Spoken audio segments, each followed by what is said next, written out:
This morning, more troops are on the ground in American cities. And moments ago, President Trump weighed in again and is trying to ratchet things up rather than calm things down. Again, sending out this message. We'll show you. Chicago's mayor should be in jail for failing to protect ICE officers. Governor Pritzker also. It comes as the Trump administration and Trump administration officials have been traveling to different parts of the country for firsthand looks at ICE operations. The DHS secretary was in Portland, Oregon just yesterday. A source telling CNN she met with the city's chief of police and others who oppose the military deployment there. And the FBI director, Kash Patel, was just in Chicago, where National Guard troops from Texas just arrived. They're doing training and awaiting specific assignments, possibly deploying as early as today. Meanwhile, in Kedzie, it all started at I-55 in Kedzie, then they fled southbound at Kedzie, where that offending vehicle crashed. They ran the federal agent off the road. Have them hold tight until I give you further direction, please. If you guys can start heading there as quick as you can, and then just hold tight for instructions with 999. So the chief of patrol, clear everybody up. We're not responding over there. Radio check. And again, per the chief of patrol, we have all the units that, per 999, chief of patrol said all units clear out from there. We're not sending anybody over to that location. A disturbing dispatch call in Chicago where you can hear the dispatcher say that an ICE agent has asked for assistance after a suspect ran a federal agent off the road. Seconds later, the dispatcher tells all units to clear out and not respond. She says, "We're not going over there."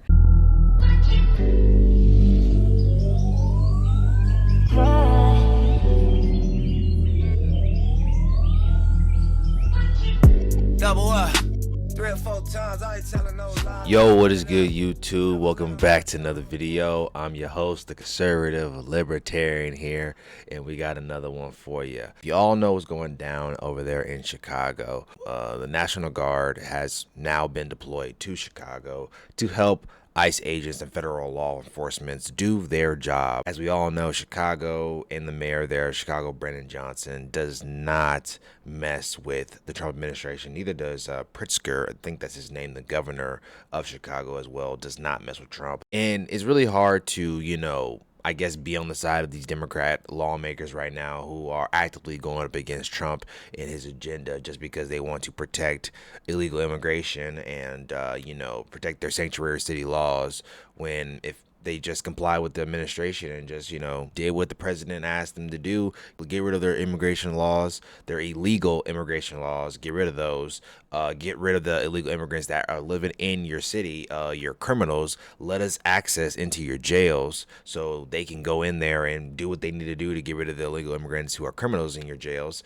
And then on top of that, get rid of your sanctuary city laws that forbid the federal officers from doing their jobs or forbidding law enforcement, local law enforcement, from helping federal law enforcement do their job as well. There's this battle that's going on about who has more power, basically. It's basically a big power struggle going on, and it's very stupid because only thing this does is put more people in harm's way. It turns up the temperature in the room, and nothing ever gets fixed, and only more chaos can come of it. So we have Mr. Stephen A. Smith going to be giving out his opinion on the matter and how he feels about what's going on in the state of Chicago and whether or not he agrees with the Trump administration. So let's get right into it. Let's go. Guard deployment. Lawsuit is the latest escalation between the administration and Democratic-led states, is what the title of the article says. It informs us Illinois officials sued Monday to stop President Trump from deploying National Guard forces to Chicago as the administration's confrontation with Democratic-led states escalated nationwide.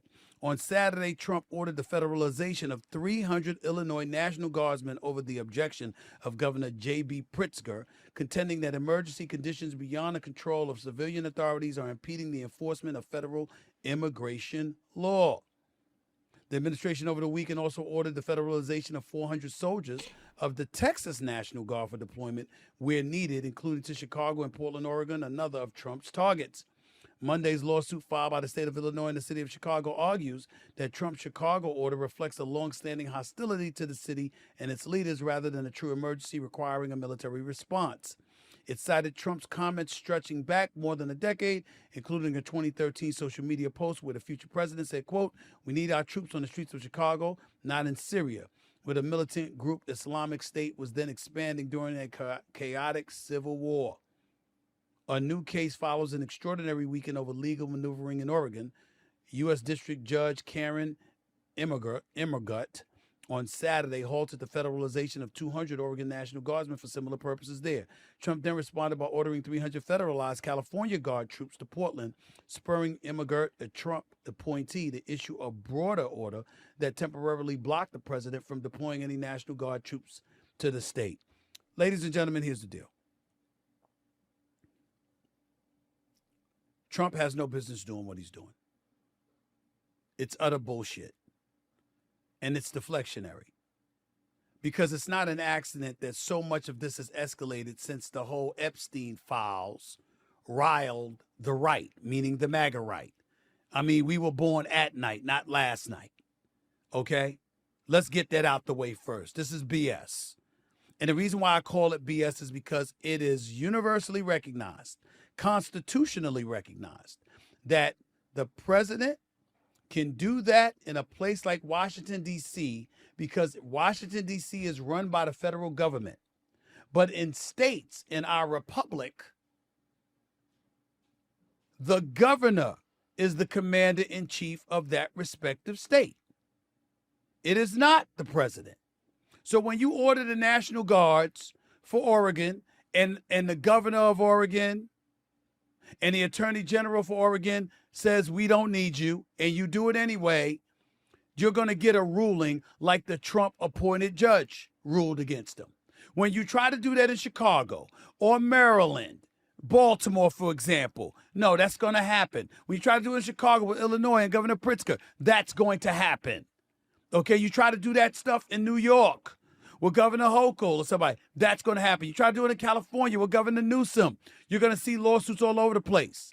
So why do you continue to do this? Why do you continue to use taxpayer money on stuff that is clearly not going to work? Most taxpayers, and like I said, I didn't vote. I'm just reacting to the news. I think a lot of people who come into my comment section, they get this misinterpreted about what I do here. They don't watch my other videos, so they don't really know what's going on here. I react to the news. I react to what people are saying in the news, right? And I just give my opinion and how I feel about the situation. I don't 100% agree with what Trump's doing with the National Guard troops. Now, I agree that the sanctuary city laws are stupid. They shouldn't be a thing. But at the same time, too, the state is entitled to doing as they please. For the reasons for why they're not allowing the police, the local police, to help federal officers, protect the peace is one thing. And then to help them snab up people off the streets who they can see who federal officers believe to be illegals or criminals, that's another thing. I think the local police should be aiding the police in doing public safety measures, right?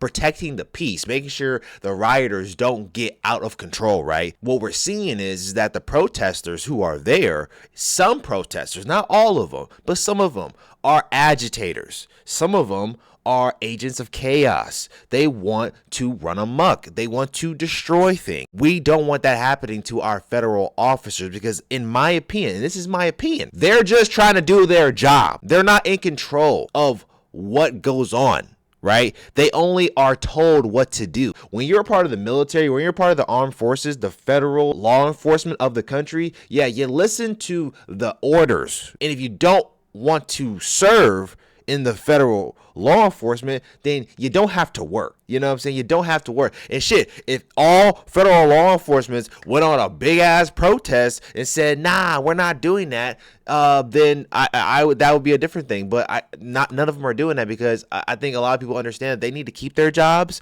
that this job is what's putting the food on the tables of their families and their kids. They're doing this because they have to, not because necessarily they might want to do this. It's because they have to do this. Chicago isn't going to help protect these federal law enforcement from not getting attacked and assaulted by agitators, not saying the protesters, right? The people who are protesting. I'm talking about the agitators. Then Trump's going to do it. And he is going to be right in his right in his power to do so, because there's a law, the Insurrection Act, that allows him to do so. This is who people voted for. This is the person that people voted into office, and he said he was going to do the biggest mass deportation order in U.S. history, and people chanted it. People roared. They loved it. They loved it. Now it's here. People mad? Get out of here, bro. Because it's politically expedient. Not just for the purposes of you living up to your vows that you've made to your constituency, but also it's distractionary, because the more we get to focus on this stuff, the less we get to focus on Epstein. Now, I don't care about, the Epstein. Listen, anybody that's guilty of doing what Jeffrey Epstein did should be thrown under the damn jail. And I 100% agree with that too. I definitely want to know more about the Epstein stuff. And it's like, we shouldn't deflect from that, because he did run on that during his campaign, that he would release the files on that, which he has released some files. But at the end of the day too, I think there's more important things that need to happen first. Not saying that that isn't an important thing as well, because that should be a thing that does get done. But I also find it a little bit hypocritical when these Democrats come out here and they want to say, release the Epstein files, release them. But you guys had them too, and y'all didn't release them back then either. And last time I checked, Clinton was real close with Epstein as well too. So I mean, I'm just saying there could be a conspiracy out there that Democrats don't want it to come out either, because they have people on that list that they don't want people to know that are on that list. And maybe Trump's name is on that list, but plenty of people who have came out and said that Trump had nothing to do with what happened. No one ever saw Trump doing anything. So just because he's had a couple phone calls with the dude doesn't mean that he's implicated in any way. So I want to deal with facts, right? Give the files, right? But I don't want to hear speculations of who's in the files until we actually see the files, right? Say I don't care. I don't mean it literally. I mean that ultimately I don't believe that something's going to happen to the president and others over stuff involving Epstein. I think the MAGA right that's absent, that after this, that's fixated on this, I think it's going to be a futile effort. Not that it doesn't matter, not that I don't care, not that it's frivolous. No, it's very important. Anytime children have been abused, that's a very, very serious thing. Facts. And I'm certainly not even about to try to make light of something like that. I have two daughters, two teenage daughters. I understand. I'm just talking about actually the probability of you actually getting a president or other well-known figures on this matter based off of accusations in an Epstein file is slim to none. The best you could hope for is humiliation. You were mentioned in an Epstein file. They can categorically deny it. What proof does exist to convict them of something? They can categorically deny it. So in that regard, I'm saying, okay, I doubt that it's going to amount to anything, but Trump, Pam Bondi, Kash Patel, FBI, okay, Dan Bongino and these guys, they promised the MAGA right they were going to see the Epstein files. Where are they? So it's all a distraction. I get it. Here's the other side to this, though. And this is where you're not going to like this, but I'm going to call it like I see it. No president or anybody should be circumventing the Constitution, and I get that. But ladies and gentlemen, I have to say this to you. I have to say this to people that work for me, that sit right in front of me, and others. I feel that way about every place but Chicago. I'm not going to lie. I know he's wrong. Whoa. Legally. I suspect that he'll be overruled on this matter. I get it. I understand it. I really do. But when it comes to the streets of Chicago, well, what we've been hearing about, I can't get over it. Just this past weekend, 5 dead, 25 wounded in yet another Chicago weekend shooting. At least 5 people were killed and 24 others were wounded in weekend shootings in Chicago as of Sunday. The ages of the victims range from 16 to 62.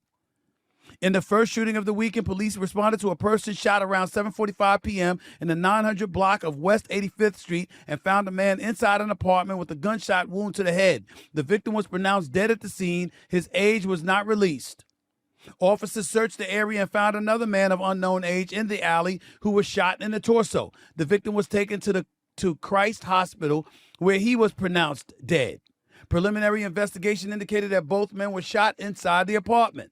Later in the evening around 9:30, a 16-year-old boy self-transported to Holy Cross Hospital after he was shot in the leg. Police did not provide the address where the shooting occurred.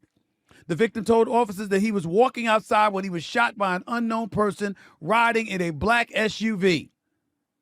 Minutes after that, around 9:36 p.m., a 49-year-old man was shot while standing outside in the 200 block of East Garfield Boulevard. I'm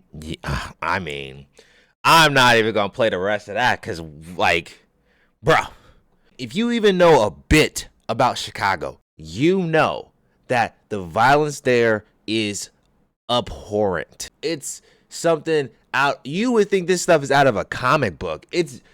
Chicago was a war zone before it became a war zone. Let's be freaking serious. Let's be absolutely serious. It didn't turn into a war zone just because Trump started putting troops on the floor. Kids have been dying over and over again. And this is another thing that I love, the hypocrisy that comes from a lot of these people. They want to sit here and make a whole spew about what's going on in Chicago right now, but they weren't saying anything about what happened in Chicago years prior. Did any of these people have an issue when black boys were dying en masse almost every day in Chicago back in like 2015? Did anybody have a problem with that? Like, there's been unsolved crimes that have gone on, like, you can say everywhere, of course, but in Chicago they have a high number of unsolved crimes that happen because of people shooting at other people, and typically it's my demographic of people who are shooting at the same demographic of people. They want to say that black on black crime isn't an issue when it definitely is an issue. I believe that any violence towards any group, minority groups especially,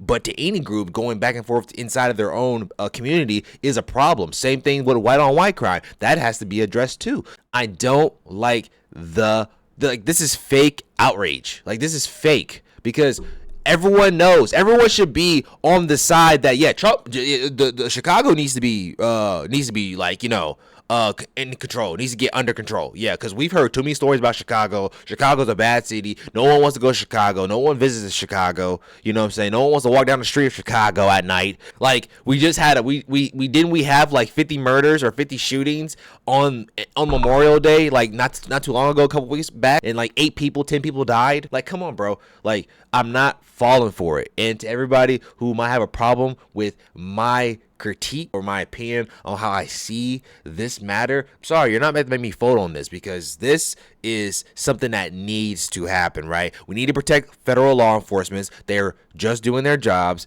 and if the police won't help them, National Guard troops will have to help them, right? They'll have to. Let me know what you guys think down in the comments down below. Make sure to leave a like, comment, subscribe to the channel if you guys are new. We are growing every day. We're on the road to 1.9, so let's get us there. And yeah, I appreciate you guys, and I'll catch you guys in the next one. Peace.